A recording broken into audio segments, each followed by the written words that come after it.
Hey Raymond, so excited to have you on the show. I'm excited to share your story as a second time founder of Lumina. By the way, I'm a happy and proud to be an angel investor, which is really about making people look good and sound good. I'll let you do the proper pitch. But you've also been a successful founder multiple times, and interesting to hear your story. Yeah, absolutely. Thanks for having me. So, Raymond, for those who don't know you yet, how would you introduce yourself? Oh gosh. I am the founder at two companies. The first is called Scalable. It's this company I started back when I was in high school, and it's still going strong today. We have about 300 employees. And the second is a company called Lumina, which is a brand new company, started this year. And it's a company that builds hardware devices that make you look and sound great on video. And I'm using it right now. Nah, and I always say you look great all the time. I feel like the background is fake. That's I think that's I'll take that as a compliment. So, Raymond, can you tell us a little bit more about what you were like growing up? Um, yeah, I think years zero to or years 1 to 15, I was I think for the most part a normal kid. At age 16, I think something happened.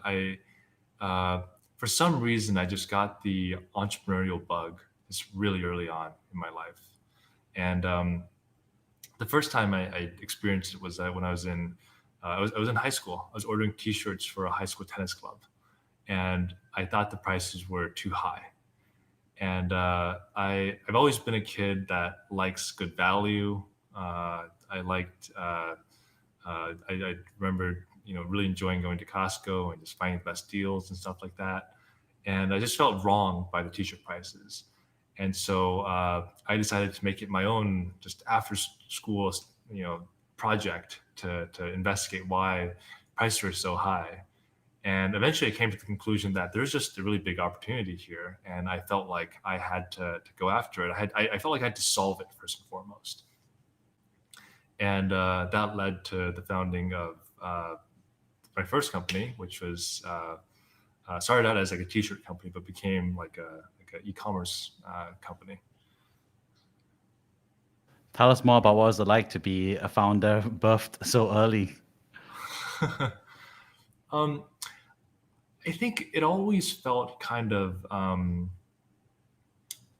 I feel like I never thought of it as I didn't really think of it as me being a founder until kind of after the fact. It felt more like it just it felt like more like solving a problem, like my own problem, right? Like it was a frustration that I had. It was a sort of injustice that I felt existed in t-shirts being too expensive in that case. And I so yeah, I just wanted to solve that problem. Um, and then of course things, one thing led to another, and eventually it just became more than solving a problem. It became building a whole company and building an organization and a team and building the whole like that whole machine, right? But the origination point of that was just okay. Well, there's a problem and I want to solve it. What did you call yourself in the early days when you didn't call yourself a founder? Um, I think I always disliked titles when I was young. I tried to. I like the word. I like the term founder. I always remember straying away from terms like CEO or um, you know president or anything fancy sounding. Um, but yeah, I just was a guy who wanted to fix something that I thought was wrong. And tell us more about those early days, right? Because you're doing that without the Yeah. title, without the thinking about it. So, and then it's interesting you said like you later discovered and renamed yourself. So, talk us a little bit about what that phase was before you knew what you're doing was being a founder and running a startup. Did you just feel like a business? What was it like? Yeah. Well, in the very early days, it was me. So the the way it actually started was I started out by just looking for places to find cheaper T-shirts, and that happened to be in China. And so I would go kind of like I would go to other kids in my high school and say like, hey, like do you need shirts for your club? Like I can get you them at lower prices because I went through this problem myself. And people valued that. People saw the shirts I had, and they were good quality, and so people started ordering.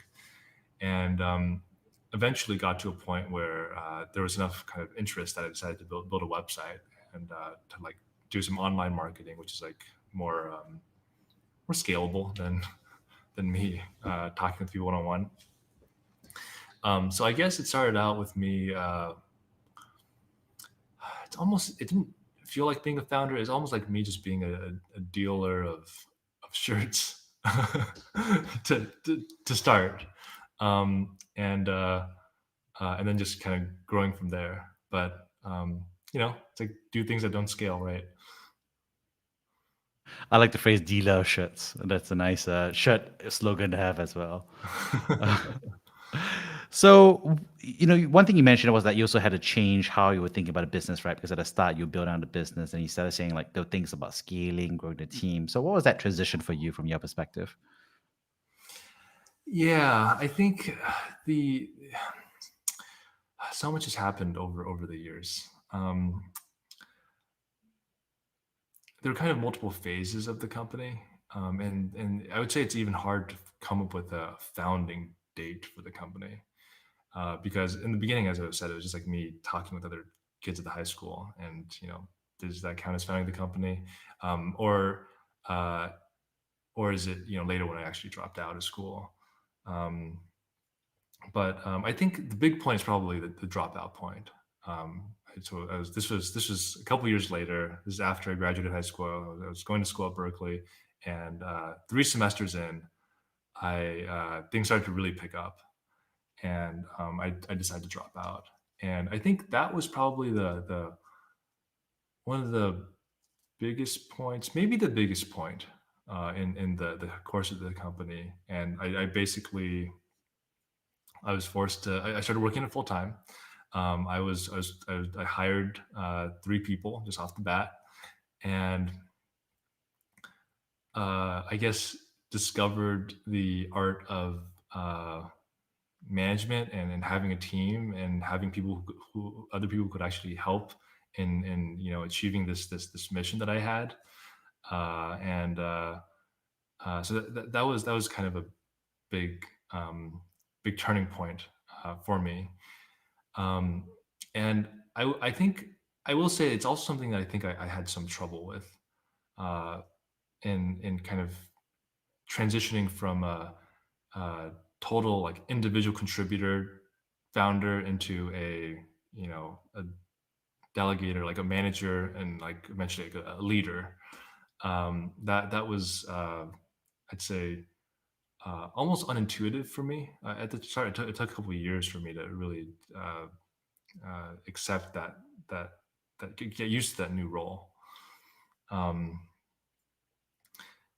yeah, so it's they're kind of several transition points. So I guess yes, first like the transition into actually dropping out and then hiring people, and then eventually just really taking that role in. How did you make the decision to drop out? Because it's a big one. Yeah, it's the company was growing. I remember thinking that.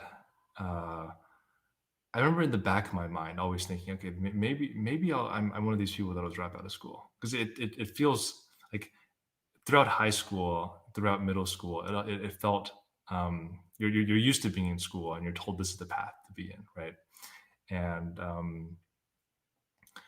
in the back of my mind, I was thinking, like, am I one of those people? And like, is that going to be me?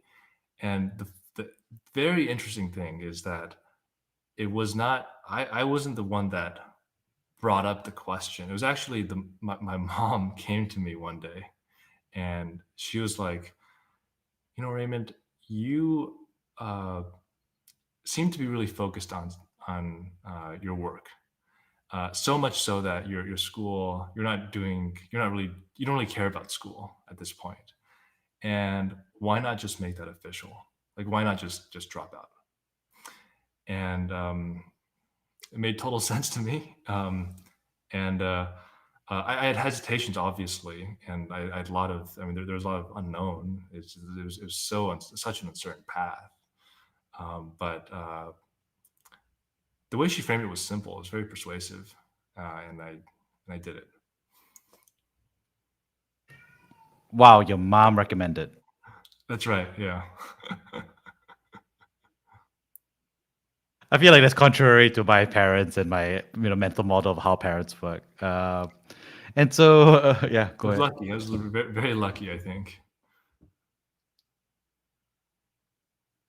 I mean, obviously, I was at UC Berkeley as well, so go Bears in a sense. And Yes. but it's a big decision, right? And I think a lot of people at university also think about dropping out, especially if you're a founder.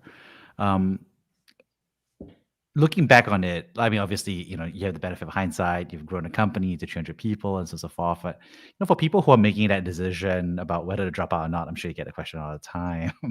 How would you advise them to think through the process? Um, so, gosh, I give different advice depending on the person. And I'll just share both of them, both pieces of advice. So the way I did it was actually, I think, a safer way to do it, in that I did it when there was already revenue. And even if the company uh, didn't do extremely well, I'd still be able to kind of get by. I'd be able to survive, and there was some income coming in. That's a safe way to do it. And I feel like for students in school, it's they have un most students, I think, don't utilize the opportunity to take that chance while in school, and kind of always have kind of a way out. I mean, I think the least risky time to try to start a company is when you're in school, and I think many people don't use that opportunity. But anyway, so that's how I ended up doing it. Um, at the same time, I also believe that if you're completely all in on something and there's no going back, that increases the chance of success. Um, and so with So I think if someone is serious, I mean, they're mentally committed to starting a company, they should just drop out and just get this idea of living a going and having a normal kind of education. Just get the idea out of your mind. And I think I give the two pieces. I tell people to either try to multitask or just fully commit, depending on, I would say, like the nature of their idea. Um, I don't have an exact set of rules in my mind yet, but yeah. So I kind of give two pieces of arguably contradictory advice on those.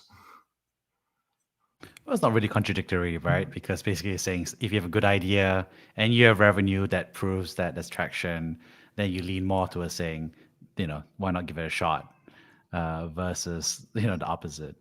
Right. Um, that being said, do you have any regrets about not going to university and finishing it off, or, school life?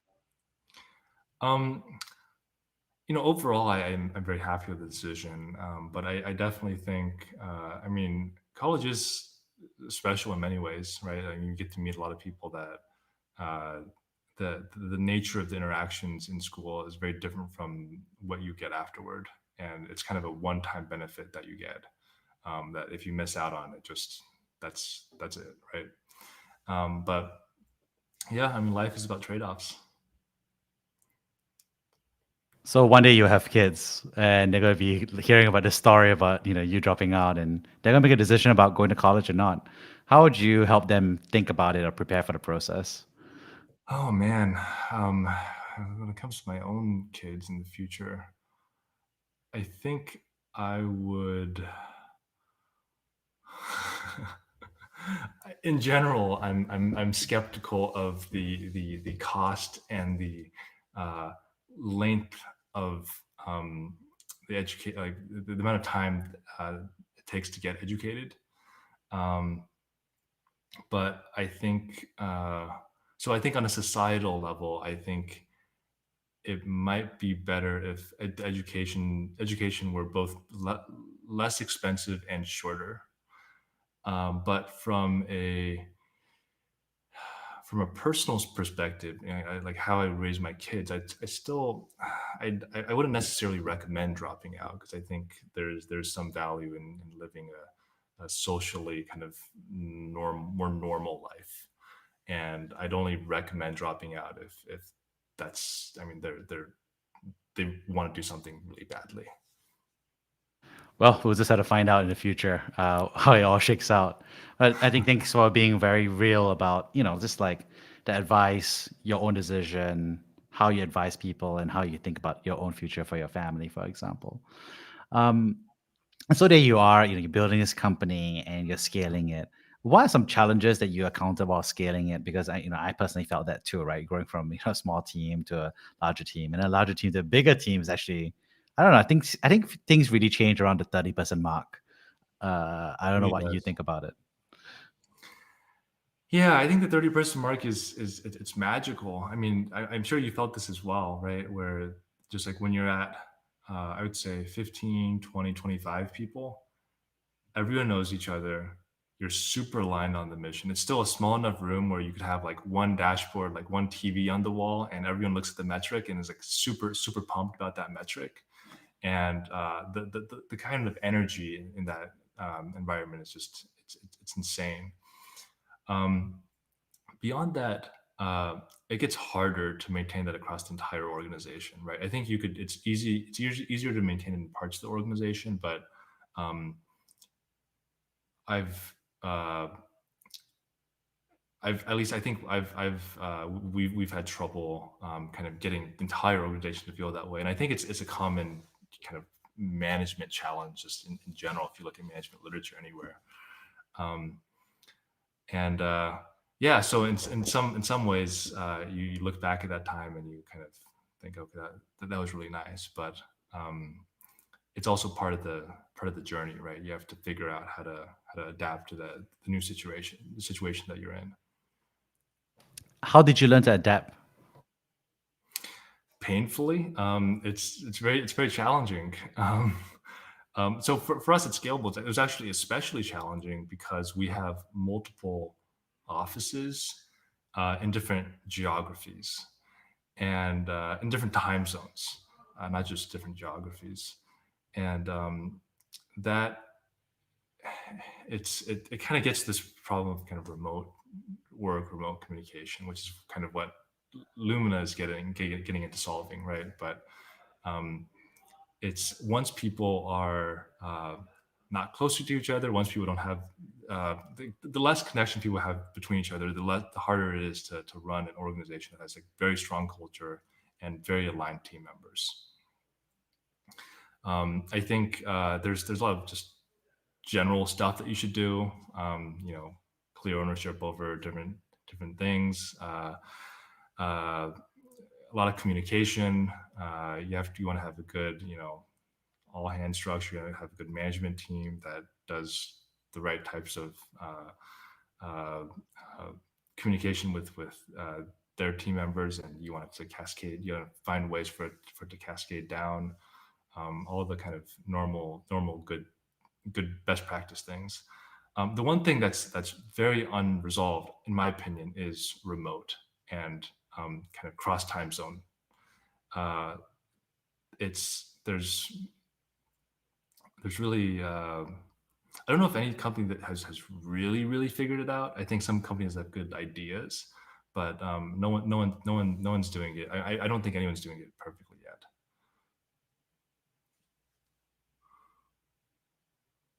Yeah, I totally agree with you about the time zone dynamic. It's really tough.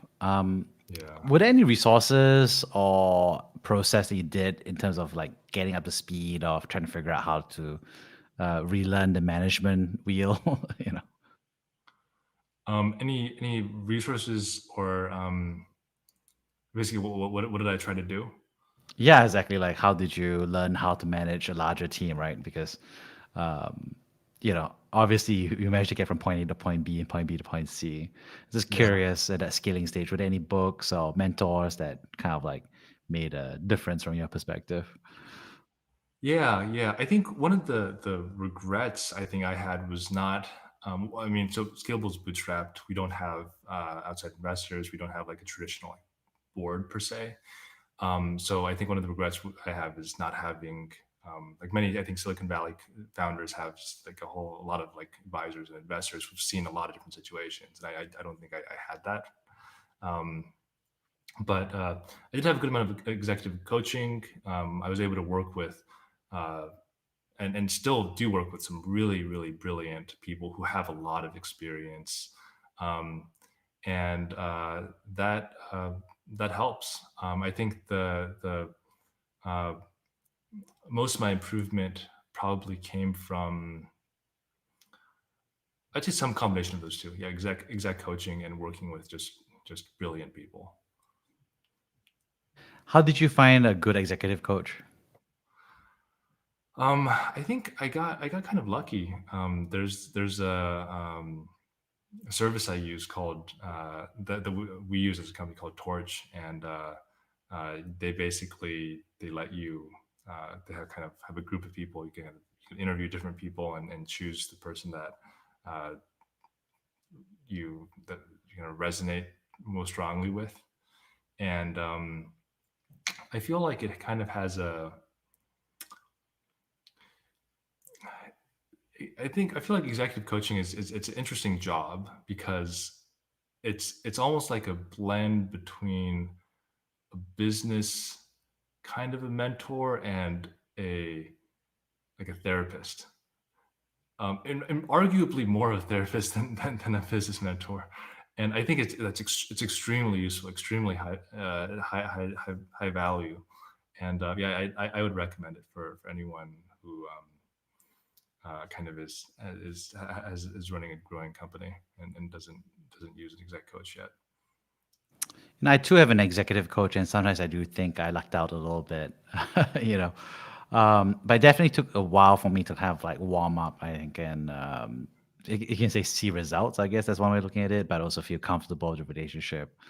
Yeah. I'm just kind of curious. You're open to share a little bit about how you think people should, warm up or prepare to have that, because sometimes it doesn't work for them, or they don't feel comfortable in getting one, or it doesn't work out. So I don't know if there's any advice you would give to people thinking about or trying to get an executive coach. Yeah, I feel like it's about finding someone that uh, really you're comfortable with. Um, if you, I I feel like for certain people it'll kind of just never happen, or at least it'll be much harder to happen. But uh, if you, I'd recommend interviewing different people and just it's kind of like dating. I mean, if you could find someone that you click with, then it's kind of it could be pretty magical. How would you say you've evolved as a leader, from, early days as a founder to where you are today, at least in the context of like leading scalable? How would you say you're different as a person or personality or how you Yeah, manage things? yeah. I think the primary thing that changed about me is the way in which um, the I've gone from a individual contributor type leader to a the reverse of that. I guess like a manager type leader type leader. But I mean, I think both work, right? I think some people like to go very deep and they like to get their hands on things. And I think a lot of people, a lot of founders, especially more technical founders, I think tend to be this way, where they just they want to go deep into problems and solve things themselves. And I think I still have some of that in me, and it's I still find it fun to get involved, but I there's just it comes down to what you're like, how much leverage you're getting, like how much you're actually accomplishing by getting into the weeds. Um, but yeah, I think overall I've transitioned into becoming much better at delegating, much better at uh, getting people to kind of optimizing for outcomes instead of optimizing for process. Um, and doing just like less stuff myself. That's like the biggest struggle is doing less stuff yourself, I think.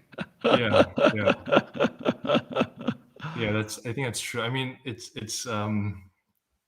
yeah, it's a struggle.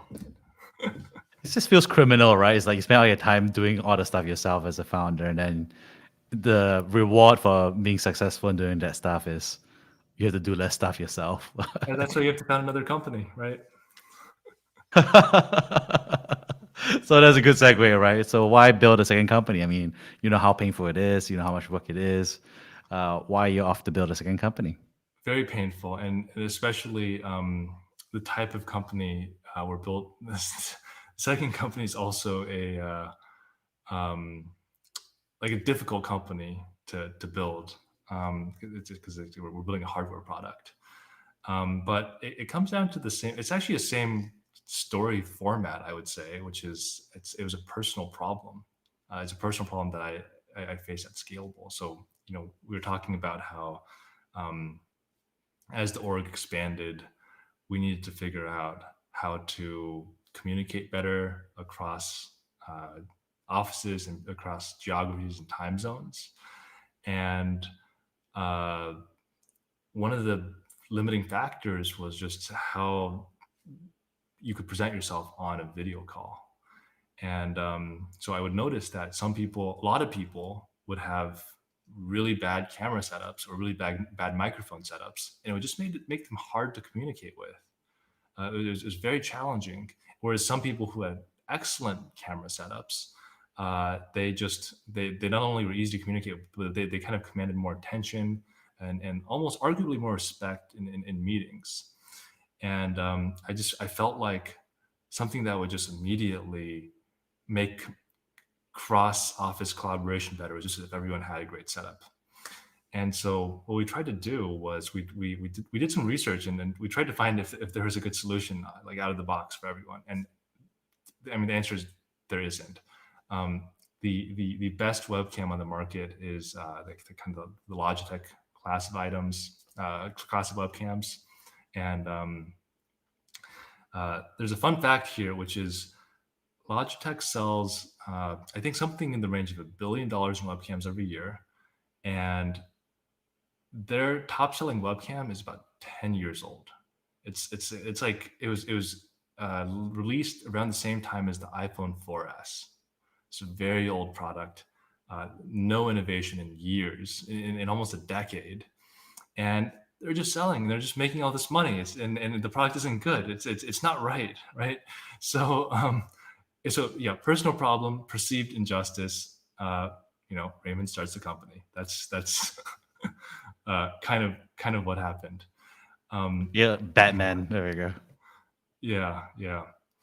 But yeah, so it was kind of born out of a personal need, and it also I think I got kind of lucky because around the same time I was having conversations with uh, a good friend of mine, Mike, who's now the co-founder at Lumina, and he was working on a hardware startup. He was winding it down, and we're just talking about different opportunities in the market. And I brought this up. It really resonated with him because he felt a similar problem. He was in Taipei, and he was working with people in Indonesia and China and some other countries. And we decided to look into whether this is possible. And very soon after, we kind of discovered from um, just kind of fundamentally this is a solvable problem, and if we just can execute correctly, then we could definitely make the best webcam on the market and really shock people with how good it could be.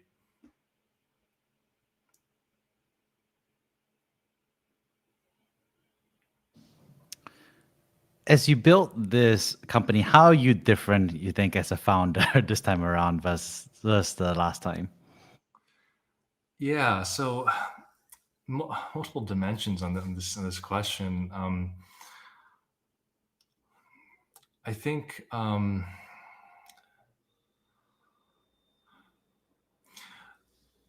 one of the things that's happening is I'm working. I'm the CEO of two companies right now, right? And it's um, the whereas with my first company, I was kind of the ultimate IC. I did everything you could imagine by myself, and I did that for years. This is kind of the almost the opposite, where just off the bat, I don't want to say I'm trying to do the least I can, but in a way, I'm trying to do the least I can to produce the outcome that we want. And so it's thinking a lot more about leverage, and it's thinking a lot more about how do we. It's a sort of outcome driven thinking that I think I didn't develop until several years into the first company. So that's one dimension.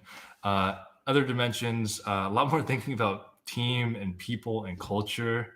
A lot more thinking about okay, well, what happens after X event happens? So, for example, we have our uh, Indiegogo campaign happening right now, and I'm uh, I'm kind of the one that's driving the sort of okay, well, what happens after that, and then based on those outcomes, what happens after that, and trying to help map that out and prepare for it in a way that also balances out um, the short term needs we have and just the resource constraints that we have. So yeah, so some combination of thinking more about having being thinking much more about leverage, thinking being much more outcome driven, thinking longer term, doing more planning, thinking about different dimensions of how things could fail or succeed, and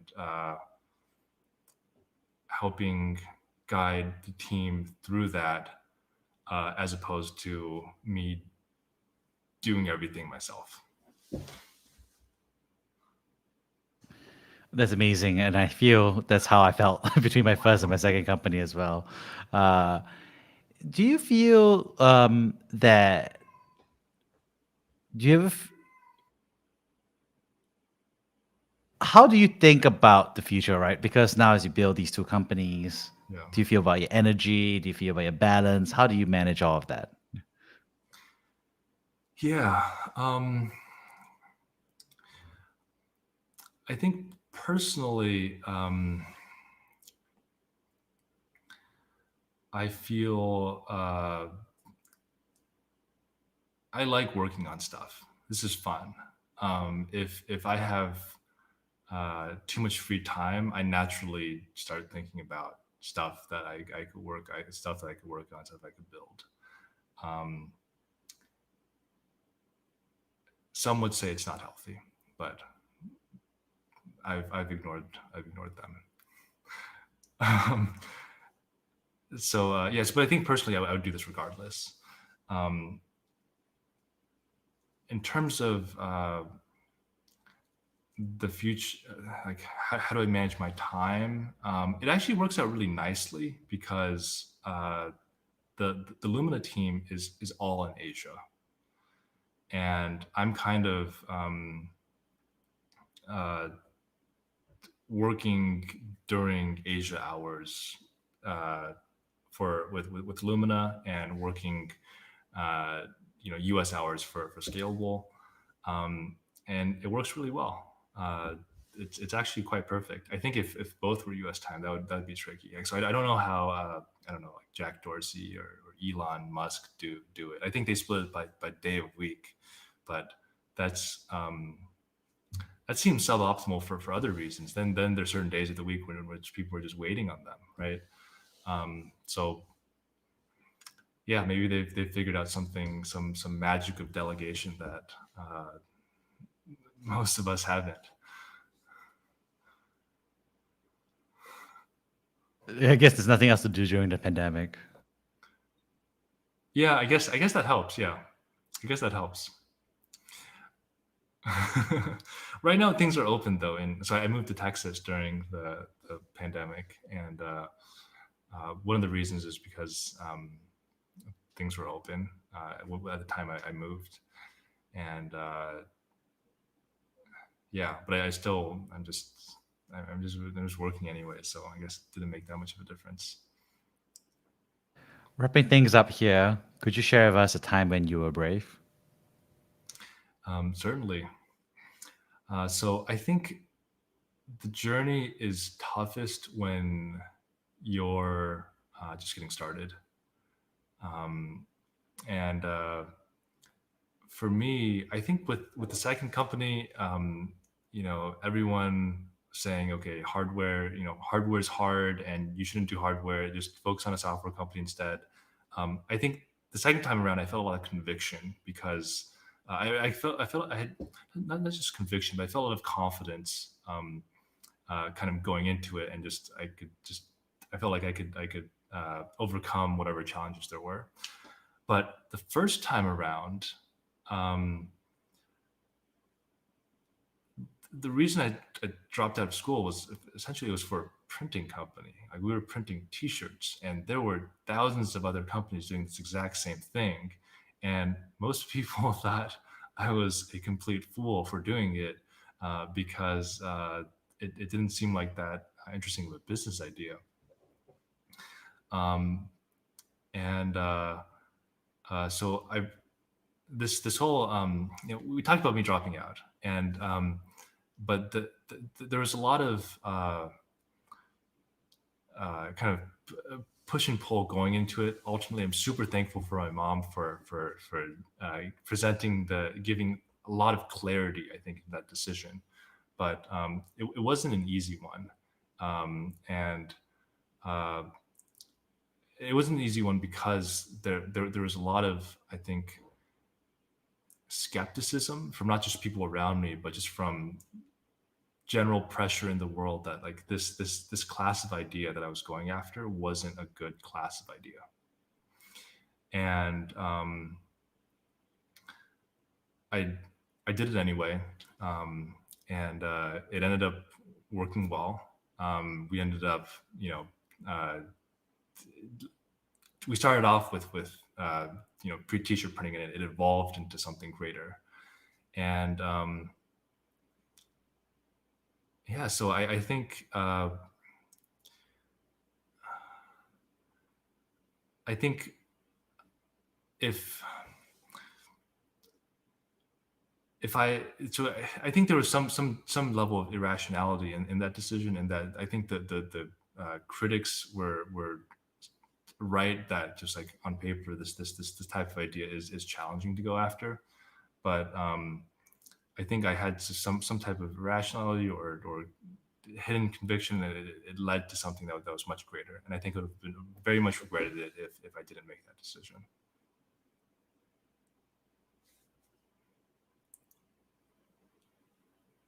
How did you handle the fear and the regret and the thinking? In terms of dropping out, Is or it in terms for me for that decision, but also in general? Yeah. um, I think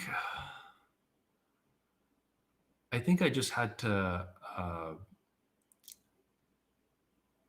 I think the, in general, I think my decision to leave school to work on this particular business was a um, yeah, most people I knew didn't like it, right? They thought it was dumb, but Um, I think I just had to view it from sort of a first principles perspective and just assessing the opportunity and assessing what could come out of the opportunity. So rather than looking at it just more externally, I tried to look at it more fundamentally to get to the conclusion that I did. Thanks so much, Raymond, for coming on the show. I'd love to paraphrase the three big things that I learned from this conversation. The first, of course, thank you so much for sharing about the actual decision making behind dropping out. I guess that's one the big milestone. But it's not just a story about dropping out, right? But it's really a story about you making a decision to focus and build a company further from where you've already been at. And so I think that's been quite an experience to hear that, and quite a ride from our perspective to hear it. The second, of course, is thank you so much for sharing your learnings as a serial founder. What you've learned from your first time to the second time, and the things you would do differently. So that's really been interesting. And the third thing is thank you so much for I think a lot of the good advice on how to be a better founder, right? From executive coaching to letting go to being more outcomes oriented, and that's a lot of wisdom that's in there. Thank you so much for the thoughtful questions. I really enjoyed being on the show.